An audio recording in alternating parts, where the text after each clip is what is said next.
Oke, sebelum saya mengawali pembelajaran malam hari ini juga terkait dengan Magi Lusantikus, saya mau ucapkan apresiasi dan terima kasih untuk sahabat saya di sosial media YouTube. Walaupun kita nggak pernah saling ketemu, tapi minimal sudah tahu kalau aku teman Facebookmu Daily. Oke. Entah dia di Bali atau di mana, tetapi ini yang menarik. Dalam cuitannya, sehingga saya sedikit mengomentari, karena kami sudah berteman ya saya anggap ya wajar. Oke, tetapi ada satu yang membuat saya tertarik dan beneran deh, kalau kamu ada di Bali, saya akan memberikan harga diskon 50% untuk kalung saya dan saya jelaskan lebih jauh lagi. Oke, begini ungkapannya dalam statusnya. Dia minta diartikan karena dia bermimpi. Salah satu poinnya adalah dia mimpi ular. Oke, kemudian dalam video ini mari kita bahas tentang apa arti mimpi dan mengapa memimpi dan bagaimana sejarah mimpi itu terkait dengan sejarah dan cerita-cerita yang unik, apalagi terkait dengan zaman yang sekarang.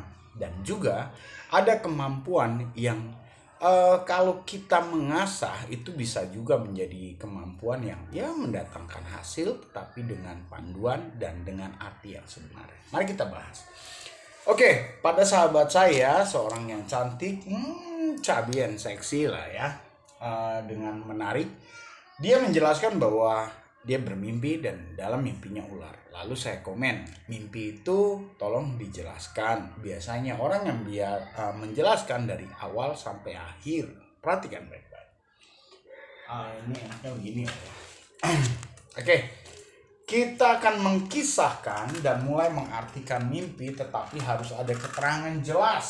Mengapa keterangan jelas? Perhatikan baik-baik di papan tulis ini, yang kemudian itu menjadi pelajaran buat kita. Mimpi itu punya basic serupa dengan YouTube. Demikianlah yang saya utarakan juga pada teman saya, sahabat saya, Daily. Saya bilang, ada awal. Nah, awal. Ada akhir.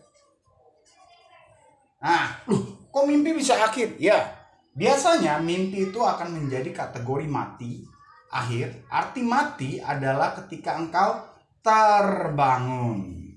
Terbangun itu sama dengan arti mimpi. Mati. Jadi jalannya mimpi ketika Anda tidur istirahat, kemudian tiba-tiba berkaitan apapun juga Anda terbangun, maka mimpi itu mati. Perhatikan baik-baik. Perhatikan baik-baik, ini adalah pelajaran pentingnya. Ketika Anda bangun dan melanjutkan pada kesadaran, ya, mimpi dan catatan yang Anda alami tentang ini semua terbawa. Udah ya, perhatikan baik-baik. Kalau saya multiversekan pada dimensi hidup, nah ini unik ya. Pada dimensi hidup, yaitu lahir, mati, polanya sama nih ya, awal dan akhir. Tebak. Ketika masuk di dunia lain, maka harus ada catatan. Betul dong? Apa catatannya? Yang pertama adalah alur, yang disebut dengan mimpi itu alur sebetulnya. Kalau ini disebut dengan mimpi, lalu ceritanya adalah isi dagingnya dari mimpi yang jadi topik dan nilai pembahasan. Tetapi nama jalurnya adalah namanya mimpi. Oke? Lalu kalau ini namanya adalah nilai waktu hidup. Sedangkan bawahnya materialnya disebut dengan darah, tubuh, daging, tulang. Itulah keduanya disebut dengan hidupmu, kehidupan. Ini hidup, di sini kehidupan. Catatan inilah yang akan terbawa. Sama nggak durasinya? Arti mimpinya adalah sebuah kompleksitas awal akhir, namanya mimpi, dan intisari mimpinya adalah catatan yang kau ingin tahu ketika engkau kembali sadar di dunia yang seharusnya. Keren ya? Oke? Nah, kalau kita sudah tahu pola ini, maka kita bisa polakan. Kalau ini dari lahir sampai mati, maka engkau bisa buat skala apa? Skala pertumbuhan hidupmu.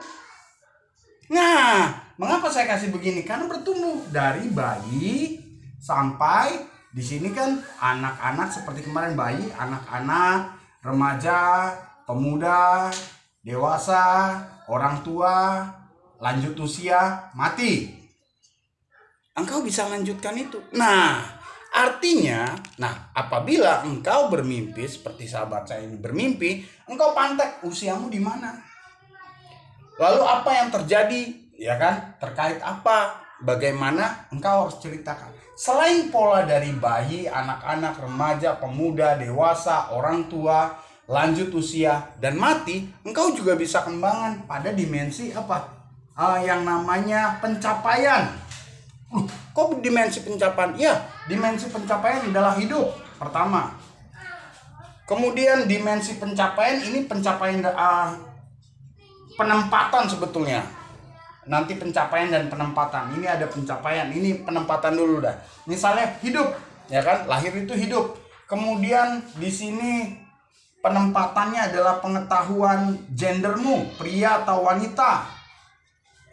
Kemudian engkau memutuskan untuk menikah, jadi melahirkan orang tua, ya kan? Kemudian jadi kakek, lalu mati. Itu juga adalah penempatan. Kemudian pencapaiannya, ingat kemarin apa itu? Senang, gembira. Lalu setelah gembira, dia kemarin apa itu? Gembira. Kemudian sukaria. Remaja sukaria, pemuda sukaria, sukacita itu ada di suka-suka. Kemudian dicinta.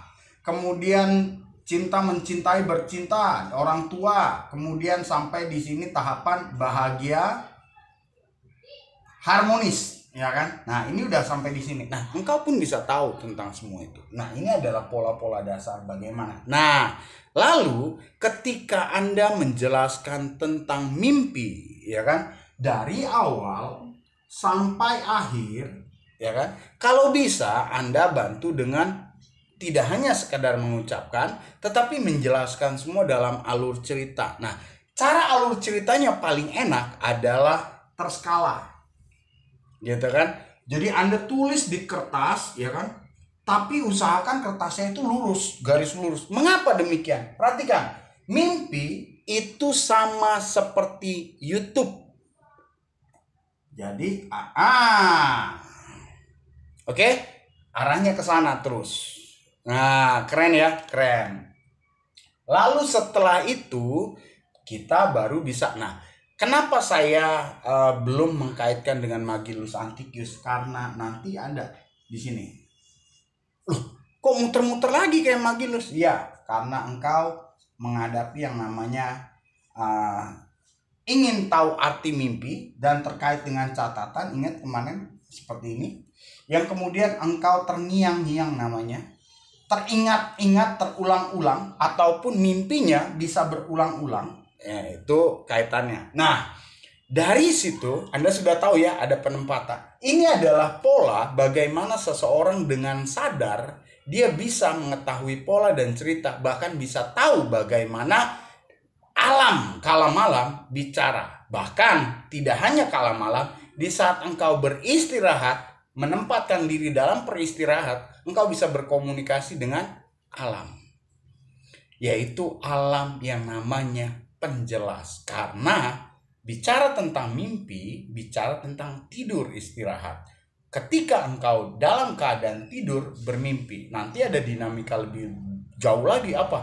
Engkau tidak istirahat dalam keadaan bekerja, engkau bisa terbawa karena engkau sudah punya dinamika. Itu adalah dinamika ilmu pengetahuan selanjutnya. Kita sebutnya dalam istilah perfilman itu Dr. Strange dan lainnya Daywalker. Daywalker, mengapa day? Karena siang hari, biasanya mimpi itu malam. Nah, cerita tentang 1001 malam, ingat adalah mimpi bagaimana Aladin dan sebagainya. Primbon juga tentang mimpi, tapi dikaitkan pada judi. Karena pada waktu itu masuknya seperti yang saya bilang, Siwa masuk kemudian membawa dadu mata 3. Oke? Yang kemudian judi, pelacuran, dan semuanya Kama Sutra terpaut di sana pembangunannya. Itu sebabnya jomplang dalam sejarah. Nah, kalau Anda sudah bisa menjelaskan dalam kategori itu, Anda punya sejarah, baik sejarah dalam negeri maupun sejarah luar negeri, dari cerita Anda, poin yang Anda cari itu di mana ketahuan. Misalnya nih, bla bla bla bla bla bla bla bla bla bla bla bla, gua ketemu ular. Bla bla bla bla bla bla bla bla bla bla bla bla. Selesai, udah selesai. Iya. Apa yang lu mau tanya? Oh, yang gue mau tanya, apa maksudnya ular itu? Kata ularnya Anda akan dapati ada di spot misalnya. Oh, kalau sudah di spot, maka skalanya Anda ambil, Anda tinggal cari di tempat itu. Oke, wah keren ya. Ya. Nah, pertanyaannya adalah saya mau membawa Anda pada kisah di belah. Apa itu? Kisah matahari disebut Ra dan kisah malam disebut Ha. Rahasia alam namanya. Oke, kalau Anda tidak tahu rahasia alam, maka rahasial. Kau akan jadi sial. Mengapa demikian? Karena kita lanjut. Tahukah saudara bahwa kemampuan menerjemahkan mimpi pernah diceritakan lintas agama? Nah, ini dia. Lintas agama itu punya pengertian bahwa hal itu punya kemampuan seluruh rata dalam dimensi kemanusiaan. Ternyata manusia itu di seluruh dunia ya punya kemampuan mimpi dan bisa mimpi. Tidak peduli engkau agamanya apa. Itu sebabnya cerita dalam kemimpian mencakup di berbagai macam sisi agama. Jadi kemampuan mimpi adalah punya kemampuan manusia, bukan soal agama. Oke? Jadi ini bicara tentang teknologi, bagaimana alam bisa memunculkan bahasa alam alami kealamian. Karena kalau Anda tahu tentang alam lahir, ini adalah alam alami kealamian. Itu adalah arah perkembangan. Sama pada jalur hidup, hidupi kehidupan. Oke ya, udah ya. Nah, ketika alami, maka itu ada pembelahan antara dirimu dan diri orang lain terkait dengan pasangan. Itu adalah titik tengah yang tidak boleh diparadokkan secara berlebihan. Paradok memang ada, konflik memang ada, ya dan tidak itu memang ada. Baik dan buruk itu memang ada. Tetapi bagaimana engkau mengerti dan jalan terus sesuai dengan arahan alam, itu namanya mutlak, harus. Jadi ya dan tidak boleh lebih tinggi daripada hukumnya mutlak. Kategori itu dalam terjemahan dosa tidak dosa, kehidupan tetap lebih unggul. Mimpi di atas agama nilainya. Oke, cerita agama, cerita mimpi, cerita kepemimpinan, cerita masyarakat, cerita tentang alam pernah ada di satu buah kisah yang juga menyangkut tentang dunia mimpi dan di mana keadaan itu terkait dengan alam sedang mengedukasi masyarakat, juga termasuk pemimpinnya. Oke, kita cerita tentang apa? Ya, kita cerita tentang namanya Yusuf. Mengapa Yusuf begitu menarik? Perhatikan, karena versus Fir'aun. Apa ininya Firaun? Firaun kan begano-begono. Firaun. Firaun kan begano-begono. Anda jangan lupa, Firaun dan negerinya, kerajaannya meninggalkan sebuah catatan yang pertama, detailing. Kata detailing ini penggunaan seni dan penggunaan otakmu dengan teliti itu bisa menggambarkan semua di dinding piramid. Artinya orangnya nggak bodoh. Tapi Firaun di zamannya Yusuf dia tidak bisa mengartikan mimpi. Ada yang salah. Kenapa? Karena standar Firaun adalah tentang kepala dan bulatan. Namanya Ra dan Ha serta Wa itu ada Aten, the Watcher, dan sebut Aten, itu ada di Mesir tempatnya Firaun. Jadi mustahil Firaun yang dimaksud tidak bisa mengartikan mimpi sampai memunculkan yang namanya Yusuf yang juga asalnya dari negeri yang sama, tetapi dikisah pada peradaban yang berbeda. Jadi paham ya? Mengapa demikian? Karena apa yang ditinggalkan berbeda dengan diceritakan oleh kaum munafik. Nah, kaum munafik begitu. Jadi, apa yang terjadi? Ada pengeditan dan ada penggubahan oleh orang-orang yang tidak bertanggung jawab. Pertanyaannya adalah, oleh siapa? Ini Firaun nggak bisa baca mimpi, berarti lu kasus di kepala dan otak. Kita bahas soal Firaun, tetapi di dimensi sebelumnya. Kita bagi belah. Mengapa demikian? Karena kita akan bicara tentang Ra, itu bergerak di daerah yang namanya Alexander, Babel. Alexander ke arah Babel itu adalah Ra dan Ha. Babel itu adalah Ha, kala malam. Karena kita tahu Babel rusak, maka hanya bagian Babel lah yang tidak bisa mengerti tentang bahasa malam. Itu sebabnya tumbang.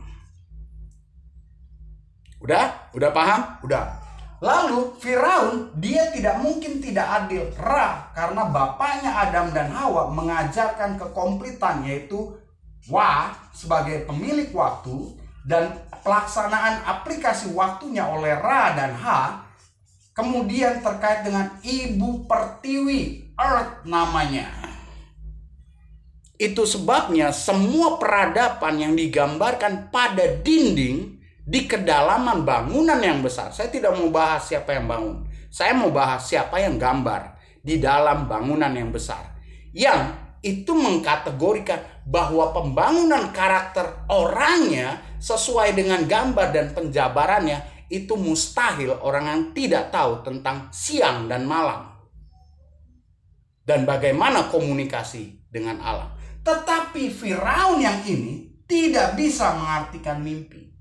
Dan tebak apa yang terjadi? Di dalam kisah Yusuf dikatakan alam sedang berurusan dengan sebuah masa. Alam membawa masa, membawa waktu, kemudian menghajar peradaban di dalam sebuah ekosistem dalam lingkungan. Kita sebut sekarang bahasanya adalah pancaroba dan climate changer secara skala dunia. Kalau dulu secara daerah-daerah namanya pancaroba. Tapi sekarang climate change karena terlalu banyak tempat yang berubah. Salah satunya yang kita alami sekarang peningkatan UV dan sebagainya. Well, hari ini saya buat video, saya harus minta bantuan kepada teman untuk cerita tentang koral saya punya kemampuan di saat hidup, di saat mati bagaimana. Tadi dia udah kasih kabar bisa kok di Money Changer. Tapi saya belum siapin barang-barangnya karena saya harus siapin barang yang sudah jadi kalung maupun yang masih mentah, apa yang dilihat rupanya. Tapi saya pikir seandainya saya punya dana, karena dana saya terbatas, ada banyak bor juga udah rusak, kebakar karena mungkin terlalu terforsir. Tetapi karena ya satu yang lain termasuk pengkondisian dari kalian, termasuk dari si VW Kodok dan Gogo CODX dan Faktor X serta ya sangkutan-sangkutan partai-partai yang gantungannya jangan bilang enggak. Kemudian juga masyarakat yang munafik nggak tahu diri, jangan bilang enggak. Oke, jadi itulah yang terjadi di masa Firaun. Oke, nah lalu siapakah Firaun ini?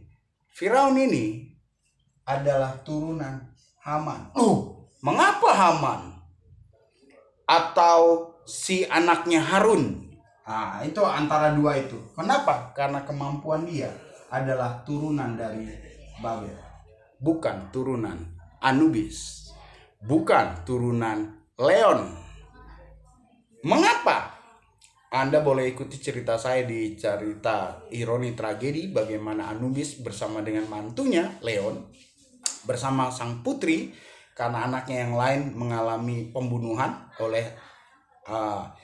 anak dan istrinya sebetulnya. Lalu dia jadi duda, Anubis jadi duda. Lalu bagaimana Anubis yang lain setelah bapaknya dibunuh juga, lalu masuklah kaum Babel yang didukung oleh Ham dan Set, yang kemudian masuk menggerogoti, yang membuat Firaun tidak lagi bisa berbahasa alam dengan jelas.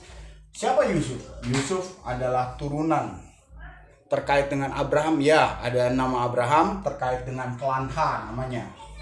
Ada klan Ra, ada klan H. Nah, klan inilah yang membangun peradaban, bangunan-bangunan besar karena terkait. Loh, kemana mereka? Mereka bersama dengan Henokh membangun di Yunani kuno disebut Gaia besar. Dan ini tidak bisa diutak-atik. Tiba-tiba dia menjadi sebuah gambaran di otak, yang kemudian Mesir dan yang lainnya berubah menjadi gambaran apa? Tegar, tengkuk, dan bebal. Kemudian menjadi makan minum kaum munafik yang sampai memakan orang. Siapa yang dimakan? Musa dimakan. Yusuf dibunuh. Setelah Yusuf dibunuh, bangkainya diserahkan, dibuang pada buaya. Itu sebabnya munculnya Sobek adalah setelah Yusuf mati. Sebagian dikorbankan pada dewa-dewa. Itu sebabnya dewa-dewa muncul setelah Firaun yang tidak tahu diri, tidak bisa bahasa malam, dan terkutuk dengan pasti. Nah, dari situlah kita belajar. Oke? Nah, itu sebagian tentang mimpi. Saya juga sambil melatih bagaimana perpolaan, kemudian bagaimana menempatkan. Kalau Anda punya kesan yang cukup sulit mengartikan mimpi, Anda boleh tanya dengan saya bisa menggambarkan dan saya bisa lihat waktu Anda, apalagi saya bisa melihat gaya Anda pakai emas atau pakai